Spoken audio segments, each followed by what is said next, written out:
여러분 안녕하세요. 이혼입니다. 비가 내리는 봄날입니다. 근데 날씨가 많이 이렇게 춥고 쌀쌀한 느낌이 드는 게 저는 마치 가을비 같은 느낌이 이렇게 들고 있습니다.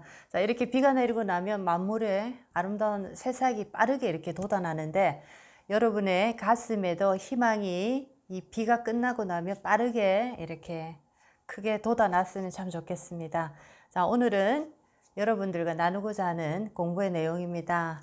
외도는 무죄인가 유죄인가 라는 주제로 약간 주제가 좀 그럴 수도 있습니다. 자, 외도라는 것을 통해서 사실은 결혼 생활에 굉장히 큰 힘든 어떤 상황을 많이 이렇게 만나게 되는데, 자, 과연 이것이 무죄인가 유죄인가 여러분들 한번 생각해 보시기 바라겠습니다.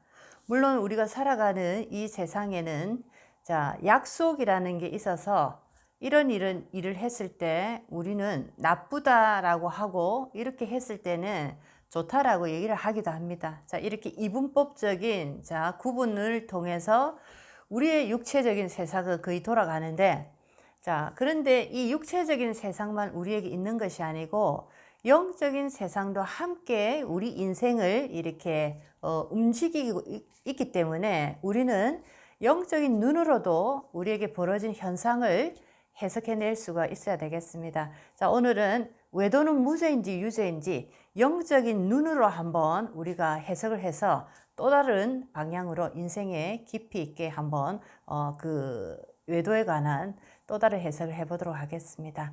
자, 첫 번째는 외도는 영적 깨달음의 도구다. 자, 제가 이렇게 첫 번째 주제를 한번 만들어 봤습니다.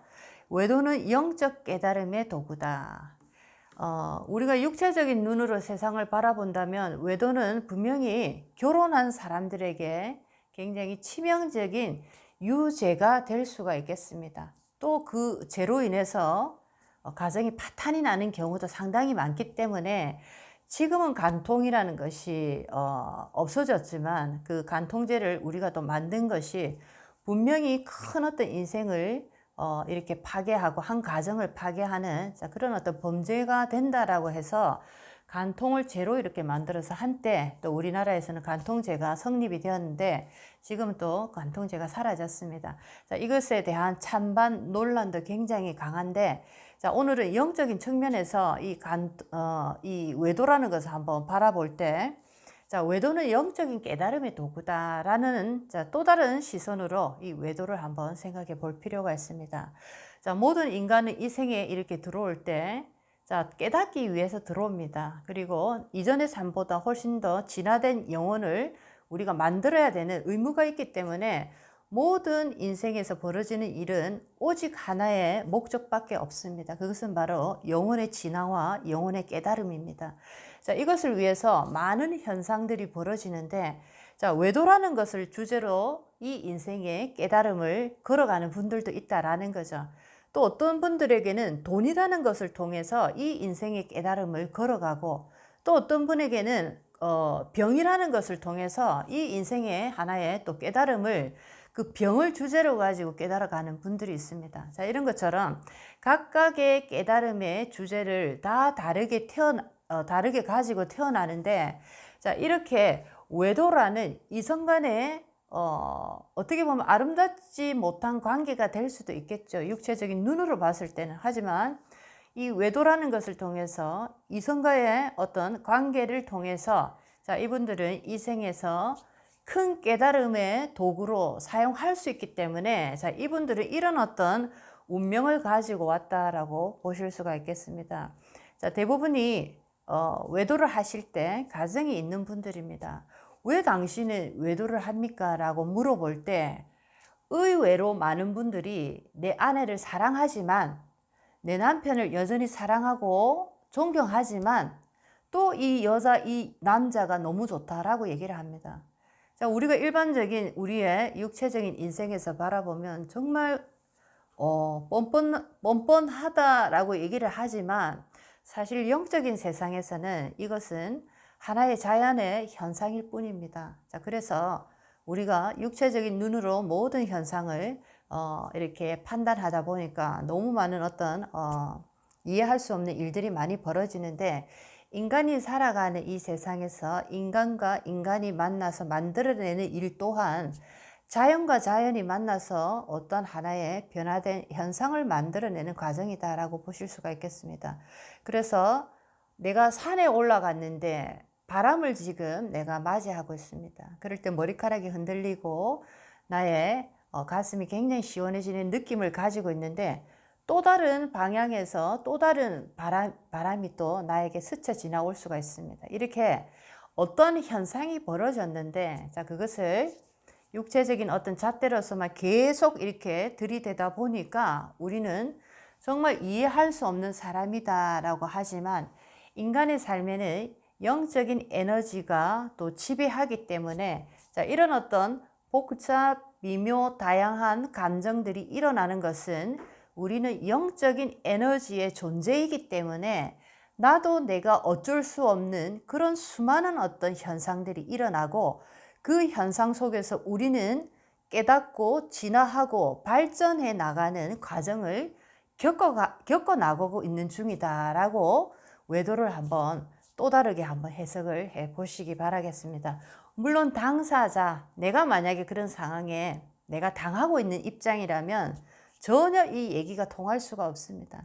하지만 조금 더 시간이 지나고 이렇게 뒤를 바라볼 수 있는 그런 어떤 세월이 오신다면 내 남편이, 내 아내가 그때 왜 그랬을까 한 번 더 뒤돌아보시면 이래서 영적인 어떤 진화의 과정 속에서 영적인 깨달음의 도구로 저 사람은 이성과의 어떤 그런 관계를 통해서 자, 이런 어떤 깨달음을 선택을 했구나 이렇게 보실 수가 있겠습니다.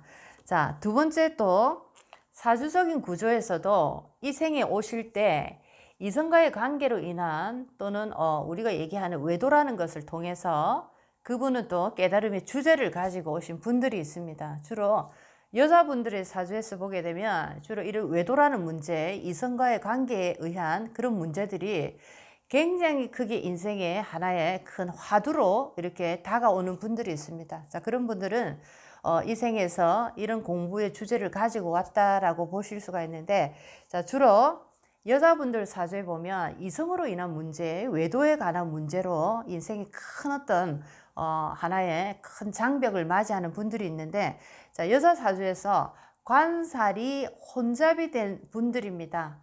관살 혼잡 사주의 주 특징을 보게 되면 남자 인연이 약하고 주로 나쁜 남자 인연이 될 수 있고, 이 나쁜 남자 인연이 끝나고 나면 더 좋은 남자를 만나고자 하지만 또 동시에 연달아서 또 더한 남자, 더 나쁜 남자를 만나는 이런 인연으로 가기가 상당히 쉬운 어떤 그 사주를 가지고 있다라고 보실 수가 있는데, 자, 이분들은 왜 이렇게 계속적으로 남자 인연을 끊임없이 하면서 왜 이렇게 고통을 받는가? 자, 그런 얘기를 많이 하는데, 한번 결혼해서 실패를 하고 고통을 당했으면 조금 더 여유를 가지고 조금 더 이성적으로 더 판단해서 그 다음 인연을 선택해야 되는데 왜 저렇게 급하게 또 다른 남자에게 가는지 또 다른 여자에게 가는지 모르겠다 얘기를 하시는 이유가, 이렇게 이분들은 이 생에 오실 때 이성으로 인한 고통을 통해서, 이성으로 인한 어떤 갈등을 통해서 깨닫기 좋은 어떤 구조를 가지고 태어났기 때문에 그런 어떤 인생의 주제를 가지고 간다라고 보실 수가 있겠습니다. 그 중에서 여자분의 사주 속에 관살 혼잡의 사주가 그런 구조다라고 보실 수가 있겠습니다. 자, 그 다음에 사주에서 보게 되면 여자분들에게 가녀지동의 사주입니다. 나의 몸이라는 주인공 자리에 나와 똑같은 동질의 에너지가 나의 인생에 이렇게 포함되어 있다라는 것은, 이분은 굉장히 나도 모르게 질투심이라든지 어떤 사람에 대한 집착이 굉장히 강할 수가 있는데, 본능적으로 나와 똑같은 동질의 에너지가 나와 한 몸이 되어서 나의 인생을 걸어가고 있으니까 항상 나도 모르게 뭔가 뺏길 것 같은 불안함에 항상 이렇게 놓여져 있는 거죠. 자, 그렇다 보니까 강한 집착이 계속적으로 발동이 될 수가 있습니다. 남자를 만나면 남자에 강하게 집착하는 거, 여자를 만나면 여자에게 강하게 집착하는 거, 자, 이런 어떤 현상들이 벌어질 수가 있는데, 자, 이런 분들이 또 대체적으로 보면 이 생에 오실 때 이성으로 인한 어떤 그 문제를 통해서 자, 외도라는 것을 통해서 굉장히 큰 갈등과 고통을 겪어가면서 성장하고 진화 발전할 수 있는 자, 그런 어떤 하나의 그 구조를 가지고 오셨다라고 보실 수가 있겠습니다. 자, 그 다음에 또 사주에서 보게 되면 식상이 과다하게 많은 여자분들의 사주입니다.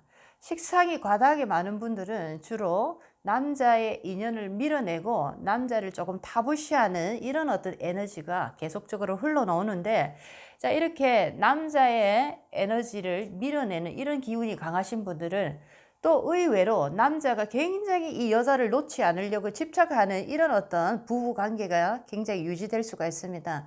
자, 여자는 계속 밀어내지만 남자는 끊임없이 이 여자를 강하게 잡으려는 이유가 자꾸만 생기는데, 자, 이렇게 강하게 밀어내는 힘이 강할수록 오히려 더 반발을 일으킨다라고 보실 수가 있겠습니다. 그래서 남자가 굉장히 집착하는 남자를 내가 인연할 수가 있는데, 자, 이런 남자 인연을 만나면서 또 이 남자는 또 이렇게 다른 여자를 만나기도 합니다. 다른 여자를 만나면서 또 내 여자, 내 아내에게 강하게 집착하는 이런 구조로 들어가는 이 사주의 모습이 식상과다된 모습의 사주입니다. 남자분들이 예를 들어서 다른 여자를 만날 때 바람을 피우고 있을 때는 내 여자에게 조금 소홀히 해서 관심이 없는 분들도 있는데, 자, 이렇게 식상과다된 여자분들 같은 경우에는 남자분들이 바람을 피실 때 이 밖에 있는 여자에게도 굉장히 내가 사랑을 주고 관심을 주지만 집에 있는 나의 여자에게는 더욱더 집착을 해서 이 여자를 내가 감시하고 감독하는 이런 구조로 동시에 두 여자를 굉장히 이렇게 강하게 집착을 하는 구조로 들어간다라고 보실 수가 있겠습니다. 굉장히 이해할 수 없는 자, 그런 어떤 뻔뻔하다라고 말할 수도 있는데, 자, 육체적인 눈으로 세상을 바라보면 우리 인생을 거의 다 해석해내지 못하고 우리는 떠날 수밖에 없습니다. 자, 그렇기 때문에 영적인 세상, 에너지적인 세상에서 어떠한 현상이 벌어졌습니다. 자연에서 일어나는 부딪힘의 현상이 벌어졌는데, 자, 이것은 결코 옳고 그르다라는 죄가 없다라는 이분법적인 잣대로는 도저히 이것을 우리가 판단할 수 없다라고 말씀을 드릴 수 있겠습니다. 그래서 우리가 우리 인생에 벌어지는 어떤 현상들을 바라볼 때 한 부분에서는 우리 인생에서 우리가 정해놓은 법도대로 가야 되는 부분이 있는 것도 맞지만, 또 다른 방향에서는 영적인 세상에서 벌어지는 에너지와 에너지에 부딪히는 현상이 일어났기 때문에, 자, 이것을 또 어떻게 해석할 것인가 라는 것도 우리가 반드시 공부를 하셔서 인생을 보다 더 풍요롭고 깊이 있게 한번 해석을 하는 자, 그런 해안을 한번 가져보시기 바라겠습니다. 자, 오늘은 외도는 무죄인가 유죄인가 라는 주제로 오늘 여러분들과 함께 인생의 공부를 한번 해봤습니다. 자, 오늘도 여러분 인생에 많은 도움이 됐으면 좋겠습니다. 이연이었습니다.